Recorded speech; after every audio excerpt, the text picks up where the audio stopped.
Bonsoir. Cette semaine, Doublement Fier vous amène dans un organisme qui perdure depuis près de 40 ans, mais ce n'est que la date de son incorporation, car bien avant, l'organisme connu sous un autre nom existait déjà pour venir en aide aux gens de la population. C'est le centre Don Rémy qui vient en aide aux personnes souffrant de dépendance. Et j'ai avec moi pour vous en parler un intervenant impliqué qui est maintenant à la retraite et par passion est devenu le président de l'organisme, Marcel Nadeau, pardon. Bonjour, Monsieur Nadeau. Bonjour. Donc, le centre Don Rémy. Qu'est-ce que c'est? En fin de compte, juste me faire un peu un aperçu, parce que souvent les gens connaissent moins le centre Don Rémy. Bon, le centre Don Rémy, c'est un organisme communautaire qui est autonome et qui couvre toute la région de l'Amiante. Okay. Et les services qui sont donnés ici, il y en a, je dirais, à différents niveaux, comme par exemple, vous avez ici le centre de jour qui accueille des personnes qui ont besoin de s'occuper dans une journée, qui ont besoin de sortir de leur milieu et qui, par ce fait-là, viennent ici pour rencontrer des intervenants et faire des prises de conscience par rapport à leur consommation. Okay. Vous avez aussi l'autre partie du centre qui est un lieu d'hébergement qui, à ce moment-là, accueille des personnes qui ont des difficultés au moment où ils vivent chez eux, soit en logement, soit en chambre, soit dans leur famille, et qui sont très désorganisés habituellement. Et souvent, qui vivent aussi un niveau de pauvreté assez important.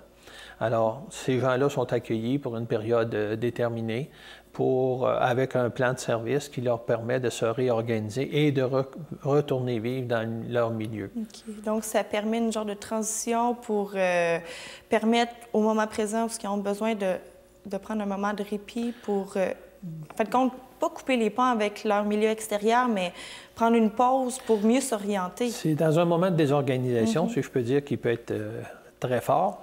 Ils vont être accueillis ici, où on va les aider à se restructurer, à se réorganiser d'une meilleure façon, si possible, pour qu'ensuite ils puissent continuer dans leur milieu naturel. L'objectif n'est pas de les garder ici, mais plutôt de leur servir de tremplin pour continuer ou apprendre à vivre de façon autonome dans la société. Leur donner un bon coup de pouce. Exactement.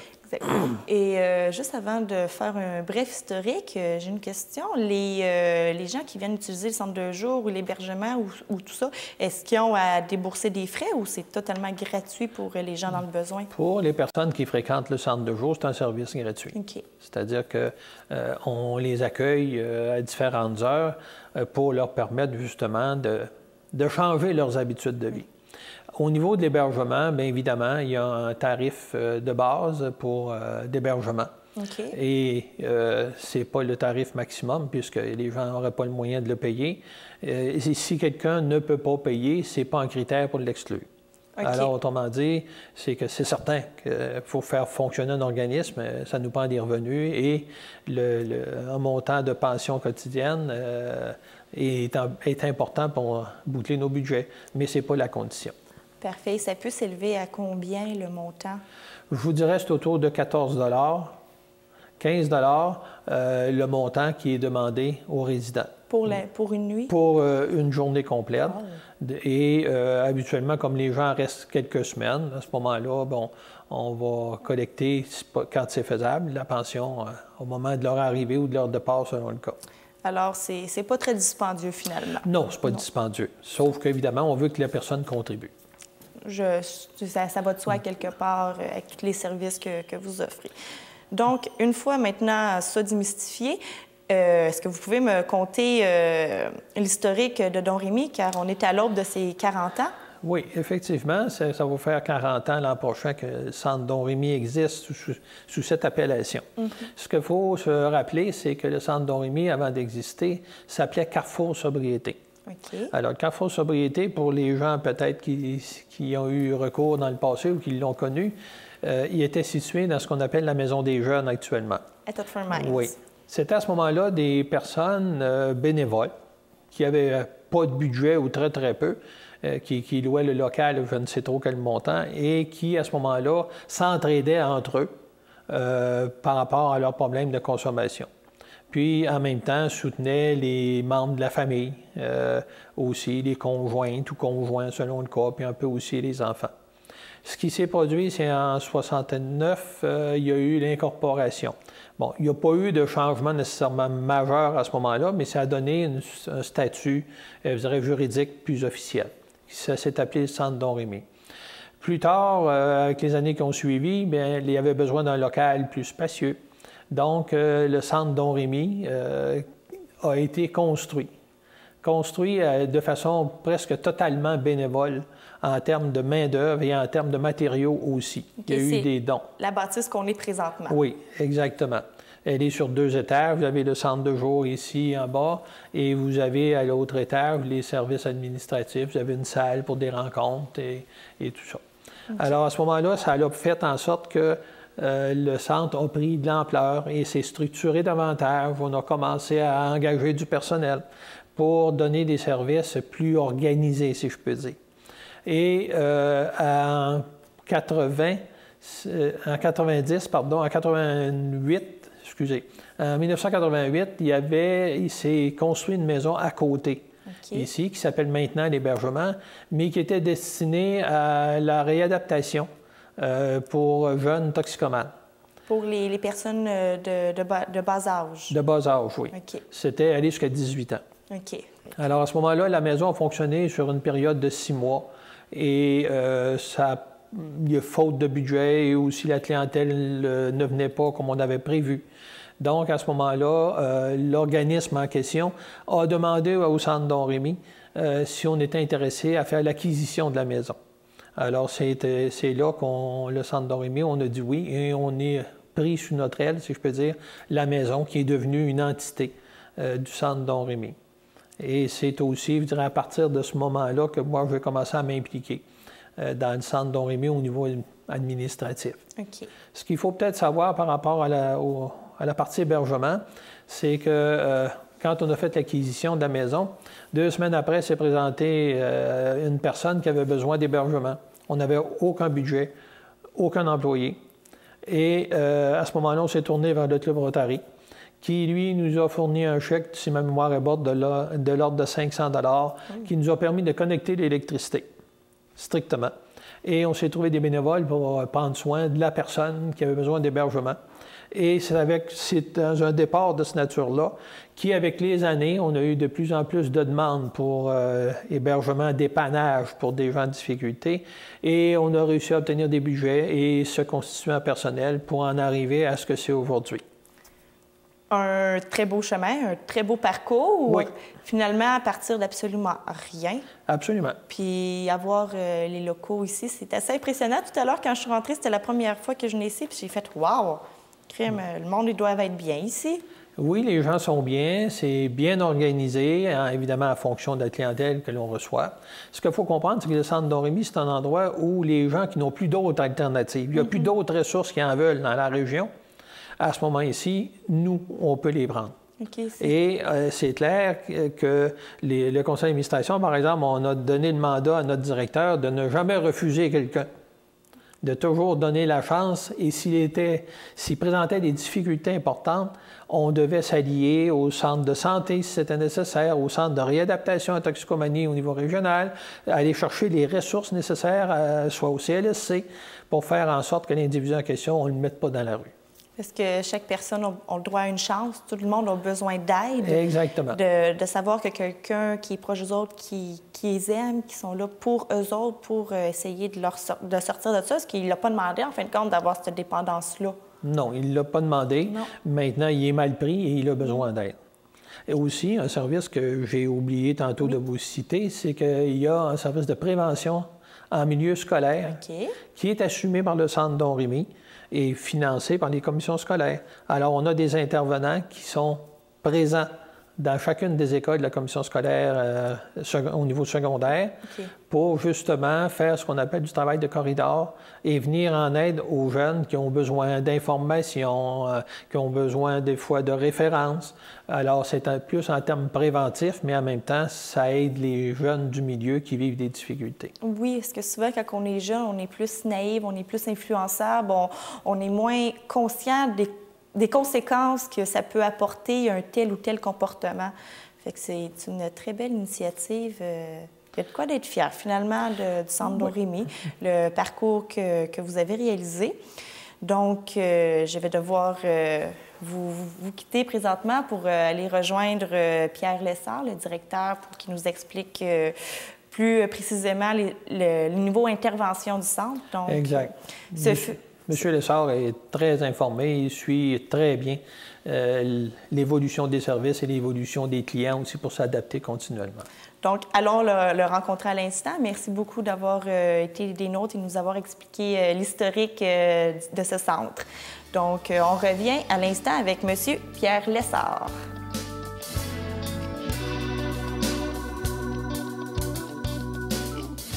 Donc, nous revoilà maintenant en présence du directeur du Centre Domrémy, Monsieur Pierre Lessard. Bonjour, Monsieur Lessard. Bonjour. Donc, vous êtes directeur au Centre Domrémy depuis maintenant 8 ans. Oui, c'est bien ça. Mais vous faites partie du centre en intervention et tout depuis 16 ans. Oui, à peu près. C'est ça. J'étais tout d'abord éducateur en prévention toxicomanie dans les écoles secondaires. Et suite à ça, il y a eu une ouverture. Donc, j'ai appliqué sur le poste à la direction générale. Puis me voilà comme directeur depuis maintenant 8 ans. Donc, le centre, vous le connaissez comme le fond de votre poche, on connaît assez bien nos services, on connaît assez bien le centre, oui. Donc, ça ne sera pas de problème de m'expliquer les missions du centre? Non, tout d'abord, nous, la raison d'exister du Centre Domrémy de l'amiante, notre mission, c'est de venir en aide aux personnes qui ont des problèmes d'alcoolisme et ou de toxicomanie. Et aussi, on englobe toute autre personne démunie qui vivent des difficultés. Donc, notre raison d'exister est vraiment la mission que je viens de vous énoncer. Bien sûr, cette mission-là se traduit à travers 3 niveaux de service. On a un service de centre de jour, on a un service d'hébergement et on a un service aussi de prévention en milieu scolaire. Oui, comme M. Nadeau nous a expliqué tout à l'heure. Exactement. Donc, c'est 3 missions. Et est-ce que vous êtes en mesure de me définir un peu c'est quoi chacun des volets, un peu comment ça fonctionne, absolument, comment que c'est intégré? Bien, absolument. On va débuter tout d'abord avec le centre de jour. Le centre de jour, comme vous le voyez, ça ressemble à un plateau de maison de jeunes. C'est une clientèle volontaire de 16 ans et plus. Comme M. Nadeau disait tout à l'heure, les services sont gratuits. Ce qu'on vise avec le centre de jour, c'est un peu une mission de réinsertion sociale qui vise dans le fond, d'aider les gens à réintégrer la société, on va dire dans les cadres bien définis. Okay. Par contre, le centre de jour est ouvert 9 heures par jour, 63 heures par semaine. Comme je disais tout à l'heure, c'est une clientèle volontaire. C'est qu'on veut que les gens se créent un réseau social sain, un entourage positif, faire des activités, faire des ateliers avec les intervenants, parler quand ils en ont besoin et retourner vraiment dans leur milieu et bien fonctionner. OK. Puis ça, dans le centre de jour, vous parlez les gens qui viennent au centre. Est-ce que c'est seulement les personnes qui viennent consulter à cause qu'ils ont eu des problèmes ou qui ont des problèmes de toxicomanie ou d'alcool? Ou ça peut être n'importe qui, comme monsieur et madame tout le monde, qui veulent venir ici aider les gens? Ou... C'est une excellente question parce que, bien sûr, Domrémy est étiqueté à l'alcoolisme, la toxicomanie. Mais de plus en plus, on voit des gens qui vivent une solitude, qui sont des personnes démunies, qui vivent une solitude, qui n'ont pas de réseau social. Okay. Donc, ces gens-là aussi viennent intégrer le centre de jour pour justement s'activer, se recréer un réseau social. Et après ça, parce que nous aussi, on ne veut pas nécessairement que les gens reviennent, on veut que les gens viennent, se bâtissent un réseau social et qu'après ça, fonctionnent dans leur sphère de vie personnelle. Là. Normalement, en fonction de ce que vous leur avez appris ici. Exactement, exactement. Vous devez être à quelque sorte une genre d'école, finalement. On appelle ça une école. Ouais, de la réinsertion sociale, vraiment le terme plus approprié, dans le fond, de leur réapprendre à vivre de façon plus structurée. OK. Puis de quelle façon vous procédez pour leur apprendre à avoir une meilleure habitude de vie? Bien, dans le fond, ici au centre de jour, on se base vraiment sur leur vie personnelle, de ce qui va bien, de ce qui va moins bien. Et à partir de là, on a un outil qui s'appelle la grille d'analyse des besoins. C'est un outil bien technique qui cible vraiment les besoins des personnes. Si la personne fait bien son ménage, autonome au niveau de la nourriture, mais qu'à quelque part, c'est vraiment son réseau social. On va travailler son réseau social à l'extérieur. OK. Donc, puis aussi à l'interne, au centre de jour. Donc, pour chaque personne, puis ceux-là qui ont vraiment des besoins, on va cibler les besoins, on va les analyser, on va faire un petit plan d'action, on va les aider, on va les accompagner à passer au travail. Donc, c'est rien de bien sorcier.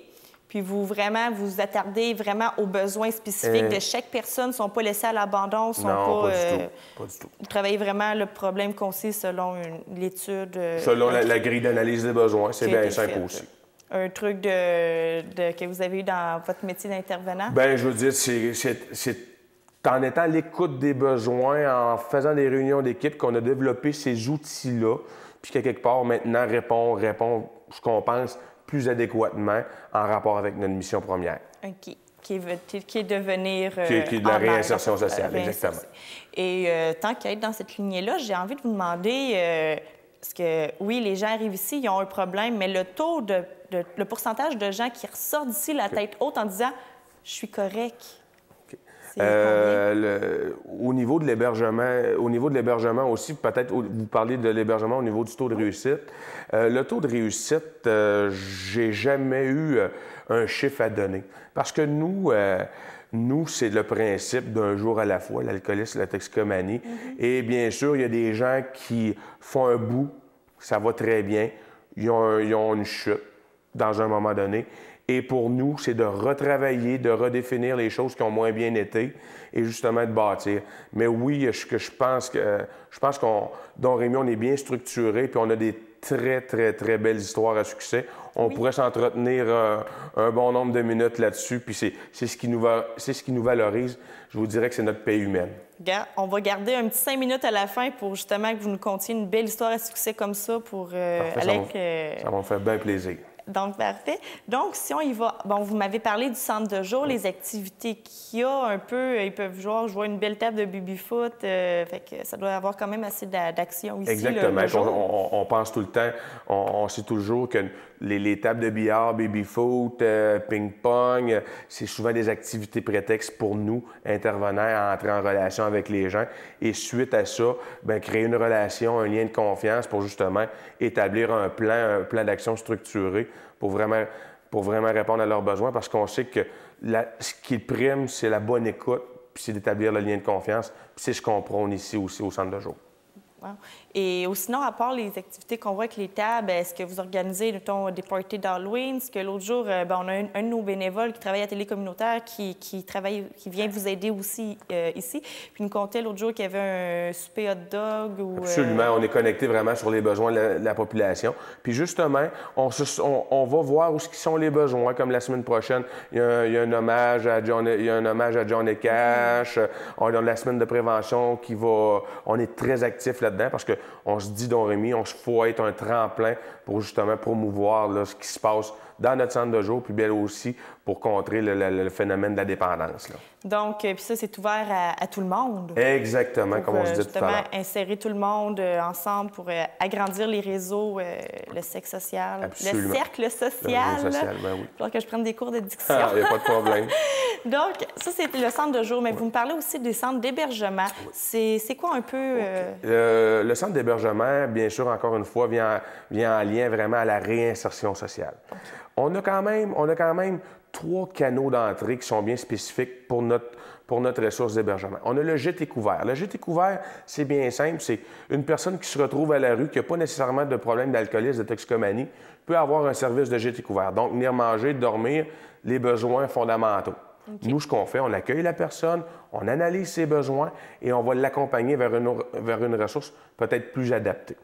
Okay. Deuxièmement, on a les lits multifonctionnels. Les lits multifonctionnels, sans entrer dans les détails, c'est soit pour prévenir la rechute, parce qu'il y en a qui ont besoin d'un milieu plus structuré pour justement pas retomber, et on a la désintoxication légère qui entre dans les lits multifonctionnels. Puis vous voulez dire par comment vous avez désintoxication légère? Oui. C'est du monde qui ont des problèmes, c'est du monde qui vont rien de grave encore. C'est du monde qui vont avoir un sevrage à un produit auquel il va être qui ne nécessitent pas une hospitalisation. Okay. Ils vont pouvoir venir en toute sécurité, éliminer la substance dans leur corps pas qu'il y ait trop de symptômes physiques. Puis nous, on a un outil bien spécifique pour analyser leur sevrage. OK. Donc, on est outillé pour ça.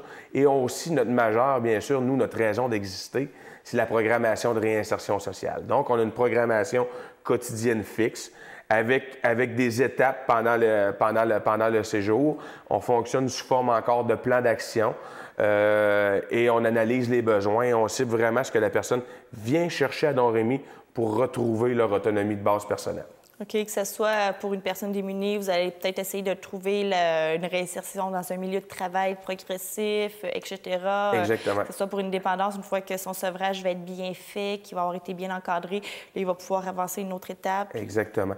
Chaque personne, ce qui est intéressant maintenant avec nos services, c'est que chaque personne va avoir un service personnalisé. OK. Parce qu'il n'y a pas personne dans la dépendance qui est à la même place, au même niveau, avec le même cheminement.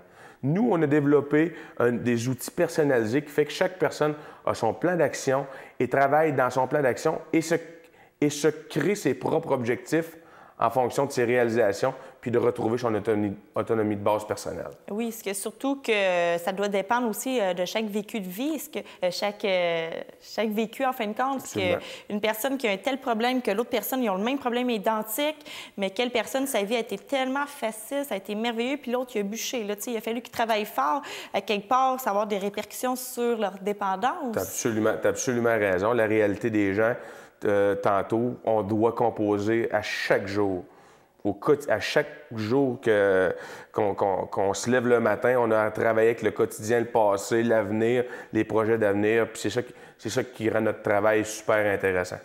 C'est un nouveau défi à chaque jour. Fait que c'est jamais le même train-train de jour en jour. C'est complètement différent. C'est comme, oui, on travaille avec des toxicomanes, des alcooliques, des gens qui ont de l'hépatite B, qui ont le sida. Mais pour nous, à Domremy, on tasse les étiquettes et on travaille avec les personnes. Puis c'est ce qu'on prône, nous, ici à Domremy. On travaille tout d'abord avec des personnes qui ont des difficultés. Bien sûr, ces difficultés-là ont des étiquettes qui ne sont pas nécessairement toujours faciles. Non. Mais on tasse nos étiquettes, puis on travaille avec les personnes, puis on essaie de créer le lien de confiance. Puis peut-être que le séjour à Domremy aura été le tremplin pour réussir à retrouver leur autonomie personnelle. Puis c'est ce qu'on vise. Mais je suis contente que vous parliez d'étiquetage, d'étiquettes, que j'aimerais ça qu'on fasse une petite parenthèse là-dessus sur les stéréotypes, les étiquettes, les préjugés face à ces personnes-là. Parce que, oui, ils ont des problèmes à quelque part, mais c'est comme on disait, ils les ont pas cherchés, puis c'est du monde tout à fait normal, finalement, que le monde n'a pas besoin d'avoir peur de ces gens-là, finalement. Non. Je vous dis, ou non, on n'a pas besoin d'avoir peur, parce que depuis, ça va faire 8 ans que je travaille ici avec l'équipe de Domremy, puis j'ai jamais eu d'œil au beurre noir, jamais eu vraiment d'intervention physique, parce que pourquoi on crée une belle relation de confiance. Mais par contre, souvent, les stéréotypes viennent d'une expérience personnelle que les gens ont vécue avec une personne qui avait des difficultés avec l'alcool, les drogues, etc., un vol, puis on n'est pas capable de se refaire une belle image de cette personne-là. Mais c'est là que les personnes qui ont des expériences mauvaises comme ça, il faut qu'ils arrêtent de dire, en fait, compte, d'englober tout le monde. Il faut qu'ils arrêtent de dire « Hey, mettons, mon oncle est alcoolique, tous les alcooliques sont de même. » Non, c'est pas vrai. Non, tu as absolument raison, parce que chaque personne est différente. Et on n'oublie pas, on travaille avec des personnes qui ont un cœur, puis nous, c'est ce qu'on prône aussi. On travaille avec cœur, donc on se rejoint vraiment avec nos personnes qui utilisent nos services. Oui, donc moi, je trouvais important de le préciser. Absolument. Parce que c'est pas parce qu'ils ont un problème différent d'une jambe cassée que ça fait des personnes mauvaises. Non, on ne travaille pas avec des mauvaises personnes. Puis ici, en plus de ça, vous êtes là pour les aider. Et donc, pour terminer la parenthèse, et donc aussi, il y a l'autre service dans les écoles de prévention, comme le président nous a raconté tout à l'heure. Oui, c'est la prévention en milieu scolaire, c'est quelque chose de novateur.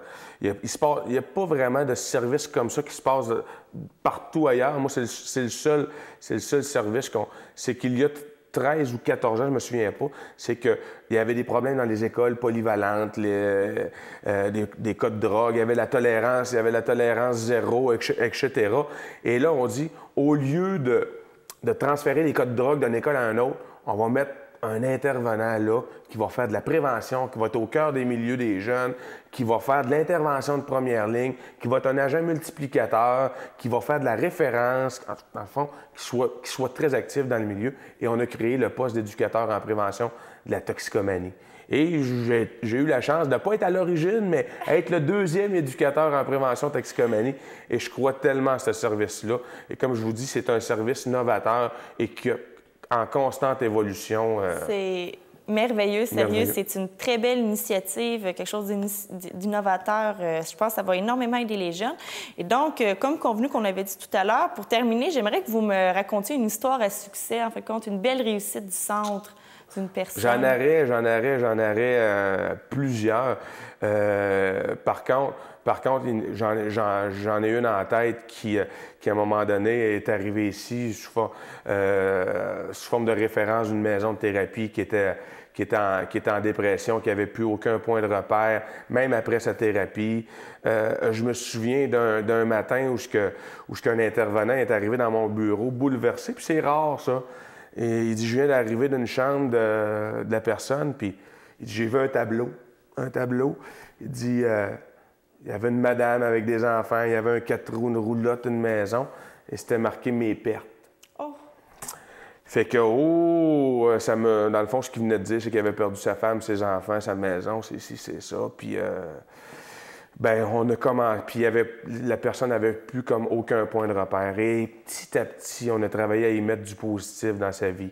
On a travaillé à mettre à tous les jours un petit devoir avec cette personne-là pour dire, regarde, tu vas trouver un élément positif, puis à travers ça, puis à travers nos outils, régler des petits dossiers judiciaires, des dossiers où comme on va à la CEF, les choses comme ça. Et aujourd'hui, aujourd'hui, cette personne-là est pas à l'hébergement, fonctionne très bien en logement, a eu une entrevue, je pense, dernièrement, la semaine passée, et je peux pas nommer la personne, puis je peux pas vous nommer où elle va travailler, mais je peux vous dire qu'elle va sûrement, vous allez la côtoyer, puis que vous ne saurez jamais qu'elle a passé dans un service de Don Rémy. Oh, wow! Je suis convaincu que tantôt, la population de Thetford va être servie par cette personne-là, puis il n'y aura pas personne qui va avoir pensé y mettre une étiquette.